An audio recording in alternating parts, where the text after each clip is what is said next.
Hello, good morning students. पिछले lecture में हमने ग्रीन थ्योरम और स्टोक्स थ्योरम से रिलेटेड एग्जाम्पल किए थे। आज हम ग्रीन थ्योरम और स्टोक्स थ्योरम की स्टेटमेंट और प्रूफ के बारे में पढ़ेंगे।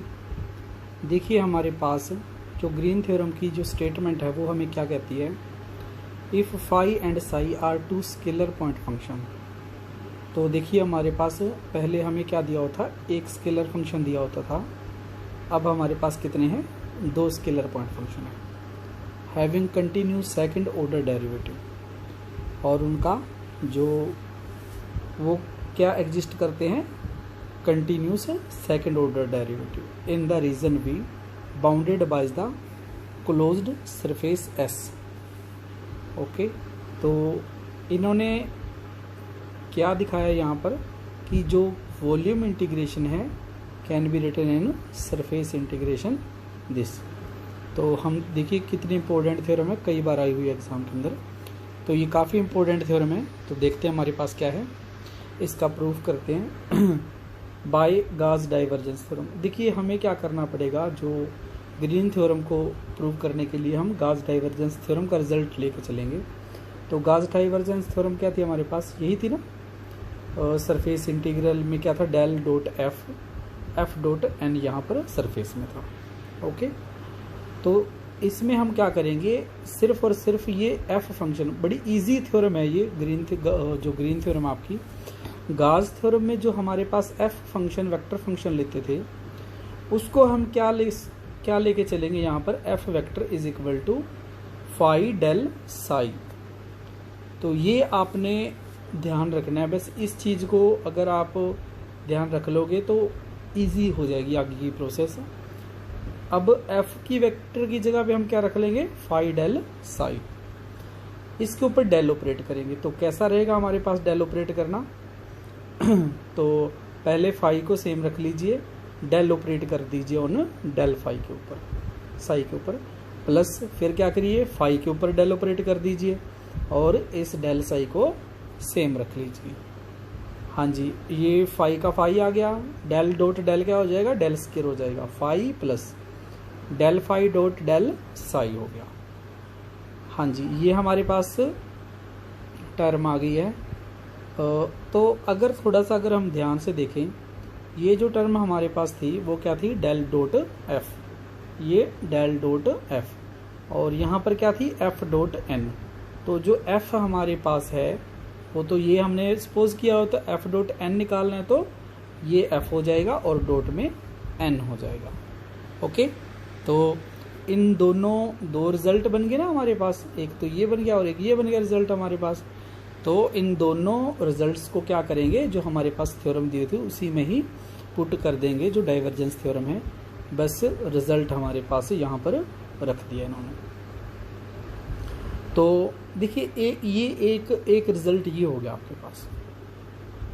ओके, अब क्या करेंगे हम, अपना जो ग्रीन थ्योरम का रिजल्ट निकालने के लिए, जैसे पहले ऊपर अपन ने क्या लिया था, F is equal to phi del psi लिया था।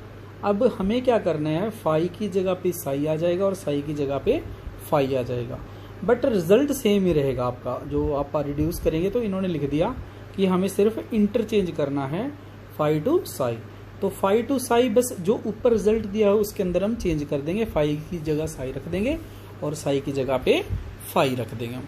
ओके, तो ये दो इक्वेशंस बन जाएंगे हमारे पास, ये इक्वेशन नंबर 4, इक्वेशन नंबर 5 हो जाएंगी। जब दोनों को आपस में सब्ट्रैक्ट करेंगे, इन दोनों को आपस में सब्ट्रैक्ट करेंगे, तो देखिए हमारे पास क्या बन जाएगा, इसके अंदर ना एक वैल्यू सेम आ जाएगी आपके पास, this value and this value is same. Dot product में जो हमारे पास क्या कर सकते हैं, इंटरचेंज कर सकते हैं, तो ये तो सब्ट्रैक्ट हो जाएगा, and this value subtracted from this. Okay, और यहाँ पर भी हमने वैसे ही राइट कर दिया सब्ट्रैक्ट करके। तो ये हमारा क्या हो गया, रिजल्ट हो गया। इन्होंने क्या कहा, यहाँ पर जो हमारे पास जो दो वैल्यूज निकाली थी, from 4 is called the first identity and 6 is called the second identity theorem. तो इस तरीके से हम लिख सकते हैं। Another form of green theorem, this is another form है, और ये क्या कह रही है हमें वो देख लेते हैं। करली फाई ओवर में करली ऑफ एन, करली साई ओवर में करली of N denoted the directional derivative of phi and psi. तो जब हम पार्शियली डिफरेंशिएट कर दें with respect to N, phi और साई को, तो ये किसको रिप्रेजेंट करता है? Directional derivative of phi and psi along with toward the downward normal at any point of S. Okay, तो ये हमारे पास क्या होता है? डायरेक्शनल डेरिवेटिव होते हैं। अब देखिए हमारे पास डेल अगर हमें निकालना है फाई, डेल फाई क्या हो जाएगा? डेल फाई ओवर में करली फाई ओवर में करली ऑफ एन इंटू में एन कैप हो जाएगा, और सेम यहाँ पर भी हमारे पास एन कैप लग जाएगा, साथ में डेल फाई और डेल साई निकल जाएगा हमारे पास। तो जो डेल और फाई और डेल साई की जो वैल्यू निकली है हमारे पास, ओके, तो हमारे पास जो रिजल्ट था उसमें पुट कर देंगे, क्योंकि ये हमारे पास इनटू में आया था ना, और इंटीग्रेशन के बीच में जो वैल्यू आई थी, तो यहाँ पर डेल फाई और डेल साई की वैल्यू हम पुट कर देंगे करली फाई ओवर में करली ऑफ एन कैप, करली फाई ओवर में करली ऑफ एन इंटू में एन कैप। तो और दूसरे केस में, जहाँ पर दूसरा केस था वहाँ पे डॉट एन लग जाएगा, बस करली फाई और करली साई की जगह पे उनकी वैल्यूज आ जाएंगी। तो ये हमारे पास, अब n को n के साथ करेंगे तो 1 हो जाएगा, इसके साथ भी 1 हो जाएगा, तो इन्होंने सीधा इसको राइट कर दिया। ओके, तो अब हमारे पास बस ये रिजल्ट बन गया। नेक्स्ट जो नया रिजल्ट आया वो ये रिजल्ट आ गया हमारे पास। ओके, ये सेम रखा और यहाँ पे वो रिजल्ट आ गया। ये डिफरेंट टाइप हो गया हमारे पास, है same he but different form में राइट किया इन्होंने। अब आ जाती है हमारे पास स्टोक्स थ्योरम। स्टोक्स थ्योरम देखिए हमारे पास क्या कहती है। देखिए आपको पता लग गया कि जो हमारे पास डाइवर्जेंस थ्योरम है और जो हमारे पास ग्रीन थ्योरम है वो हमें क्या प्रोवाइड करती है कि कैसे हम रिलेशन बना सकते हैं बिटवीन सरफेस इंटीग्रेशन और वॉल्यूम इंटीग्रेशन के बीच में। और स्टोक्स थ्योरम हमें क्या देती है कि हम कैसे रिलेशन बना सकते हैं between line integral and surface integral में। तो यहाँ पर देखिए लाइन और सरफेस के अंदर बनाने के लिए सबसे पहले जो सरफेस लिया जाएगा वो वही piecewise smooth surface bounded by piecewise smooth curve ही लिया जाएगा, एंड वही एफ फंक्शन होगा be a continuous vector which is continuous first. यहाँ पे इसका फर्स्ट ऑर्डर एग्जिस्ट करेगा region of the space which contain S, then this can be written as this, यानी कि एफ डॉट डी आर हमारे पास जो एफ होगा डॉट डी आर, इस एफ अगर हमें क्या करना है इस लाइन इंटीग्रल को लिखते हैं तो कैसे लिखेंगे? Curl of F. इसी एफ को उठा के इसका कर्ल कर देंगे और डॉट लगा देंगे एन, तो ये हमारे पास दोनों क्या हो जाएंगे? इक्वल हो जाएंगे। नीचे इनके बारे में राइट किया हुआ है कि where N cap is the unit normal vector at any point of the surface drawn direction in the which right hand screw would advance with rotation of the direction of the, ये वही rule है, rule के according लिखा हुआ है इन्होंने।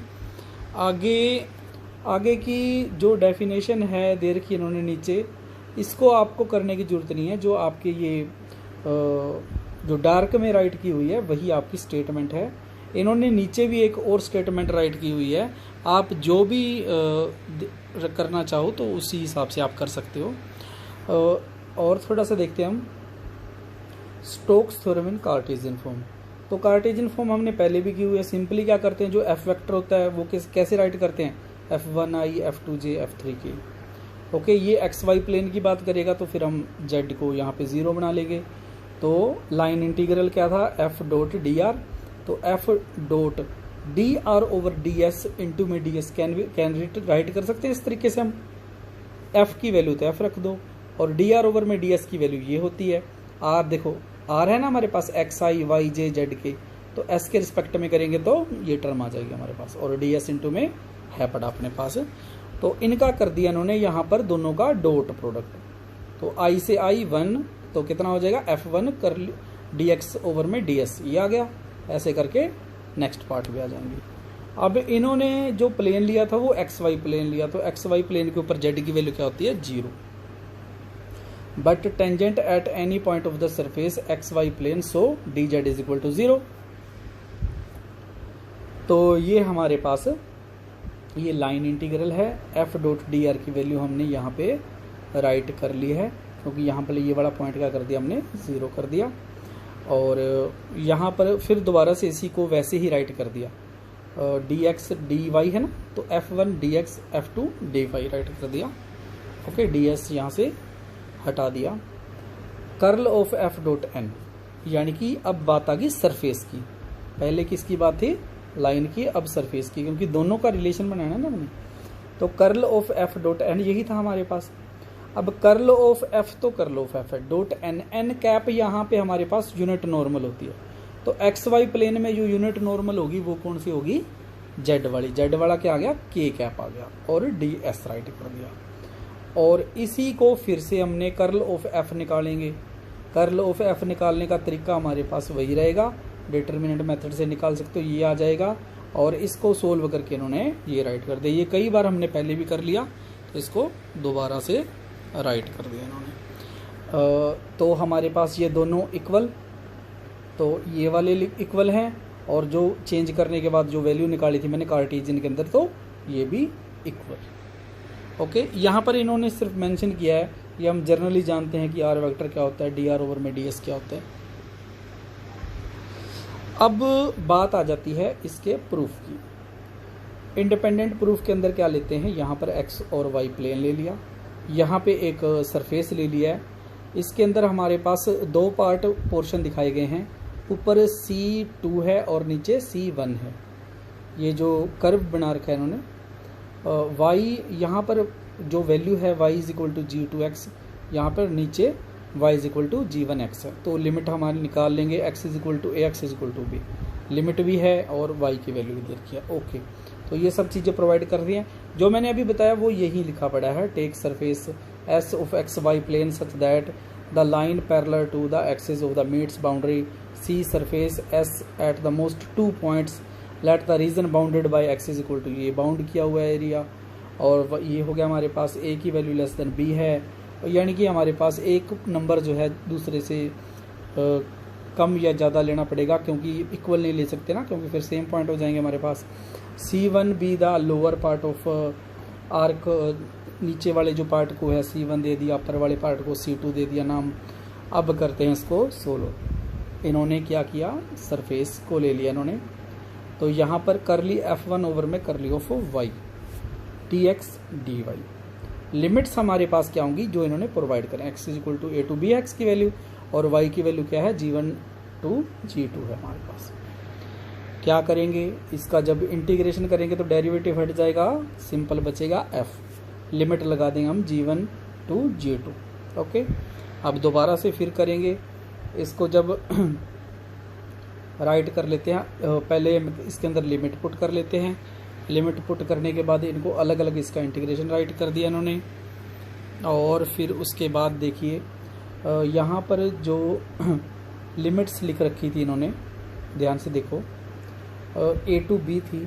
देखिए जब आपको पता होगा कि हम क्या करते हैं, लिमिट को ऊपर नीचे मतलब इंटरचेंज करते हैं तो माइनस बाहर आ जाता है, तो यहाँ पर क्या किया इन्होंने b to a, a to b, a to b वाला तो सेम है, b टू a वाले के आगे लगा दिया इन्होंने माइनस, तो दो ये टर्म होगी, तो b टू a जा रहे हैं तो हमारे पास C2 कर्व हो गया, और यहाँ पर G2 की वैल्यू y रख दी है, और यहाँ पर हमारे पास G1 की वैल्यू y रख दी है, और C1 कर्व हो गया हमारे पास।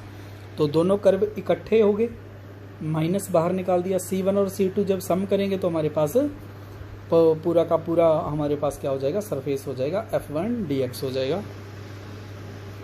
तो ये तो होगी लाइन इंटीग्रल के लिए हमारे पास। तो माइनस का इंटीग्रेशन कर लिया F ओवर में कर ली dx dy is equal to this value. Okay, similarly we can obtained, अब दोबारा से ऑब्टेन्ड कर सकते हैं क्या, कि जो F2 लिया था अब F1 लिया था, अब F2 के लिए कर लेते हैं। तो F2 के लिए हमारे पास ये आ जाएगा, दोनों का सब्ट्रैक्शन करेंगे तो ये टर्म आ जाएगी हमारे पास। यहाँ पर इन्होंने क्या किया, ऐड किया, इन दोनों को ऐड करने के बाद ये टर्म आ गया हमारे पास। तो ये हमारे पास था कुछ इससे रिलेटेड। अब वही जो कर रहे थे हम उसको कार्टेजियन फॉर्म में सोल्व करेंगे। तो कार्टेजियन मैंने बता दिया, क्या करेंगे, एफ को वेक्टर को लिख लेंगे, F1i F2 N1 हमारे पास यूनिट नॉर्मल होगी, अल्फ़ा बीटा गामा क्या हो गए पॉजिटिव डायरेक्शन के अंदर जो एंगल्स बन रहे हैं। तो एन कैप हमारे पास क्या हो जाएगा, cos alpha i cos beta j cos gamma k।